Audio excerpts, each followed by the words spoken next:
Mariupol was an early target of the Russian invasion of Ukraine. The assault in the opening weeks was relentless and deadly. И каждый день засыпаюсь с мыслью, хоть бы это все был сон, а просыпаюсь с сознанием того, что это реальность. The port city on the Sea of Azov was a symbolic and strategic prize for Russia. The siege lasted 86 days. Attacks on the maternity hospital and the drama theater, with hundreds of people inside, exposed Russia's disregard for civilians and the laws of war. The last Ukrainian fighters in Mariupol surrendered in May, but the Russians are still waging a campaign on the city, this time to wipe out all traces of its Ukrainian identity. Street names, monuments, school curriculum, even the currency, all have been replaced. Переписування історії, переписування національної ідентичності. Ну про що казати? Зруйноване місто, що вони роблять? Вони змінюють таблички на домівках з українські на російські. Associated Press journalists were the last international team to leave the city in March.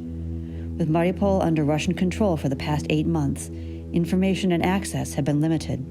But we've been able to detail life under Russian occupation through interviews with more than 30 witnesses and survivors, documents, videos, and satellite imagery. About 50,000 homes and apartments have either been demolished or are slated to come down in the coming weeks and months. 110 Mitropolitska Street is one of them, including the apartment Inna Nepomniashaya called home.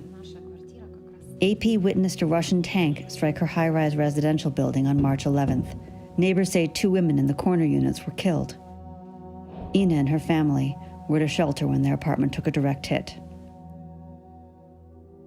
Я, конечно, уже потом просто не спала. Говорю, не может быть, это он. И я думала, честно, что первое, что это как раз угол, а у нас в этом углу стояла кровать, где спала тетя, и окно. Я говорю, Господи, я так благодарна зятю, который пришел и забрал нас. Я понимала, что если бы на тот момент мы там были, нас бы не было. It wasn't just residential buildings.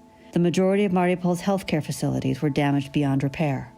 The airstrike on the maternity wing of Hospital No. 3 struck at some of the city's most vulnerable, pregnant women and newborns. Первые дни, конечно, я вообще даже не помню, как я и что со мной было, потому что в тумане находится сознание. Ivan Kalinin's pregnant wife was carried out of the hospital on a stretcher.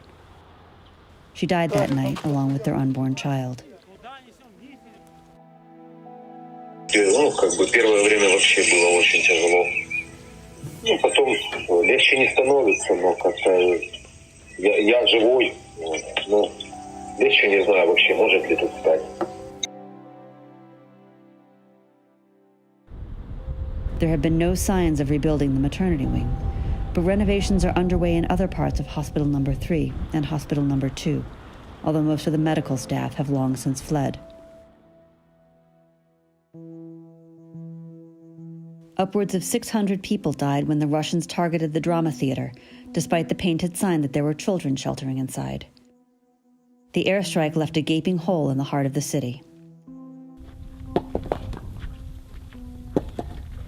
The process of clearing debris began weeks after the attack. Now a giant screen surrounds the remaining ruins. Residents fear many of the victims were entombed here. According to reconstruction plans, the Russian government wants to create a new historical center here. Заперечення запереченням, і знову ж таки розслідування, докази, відео, свідчення свідків – це одне, а коли ти можеш, що називається, в руки потримати, це геть інше для всієї міжнародної спільноти. Вони намагаються зробити так, щоб в разі чого, якщо їм прийдеться тікати з Маріуполя, щоб не було до чого доторкнути. Svetlana Chibotareva lives close to the theater. She fled the city but returned a few months ago to retrieve her belongings. She said the Russians expected gratitude with their offer of new apartments. Я не знаю, как можно сейчас псуют конфету за разрушенные дома, за убитых людей, и они во что-то верят. Я не знаю, я не понимаю. Before the war, the population of Mariupol was over 400,000 people. About 2/3 of the residents have fled.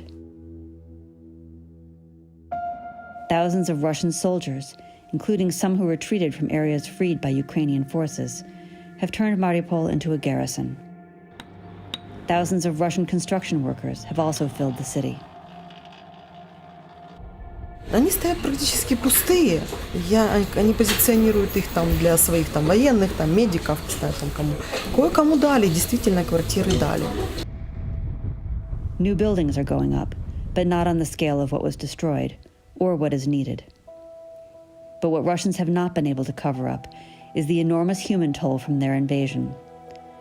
The Stary Krim cemetery has thousands of new graves, dug in trenches and nearly all marked by just numbers. Lydia Erashova watched her 5-year-old son and her 7-year-old niece die after a Russian shelling in March. The family fled Mariupol, but returned in July to bury the young cousins in Stary Krim.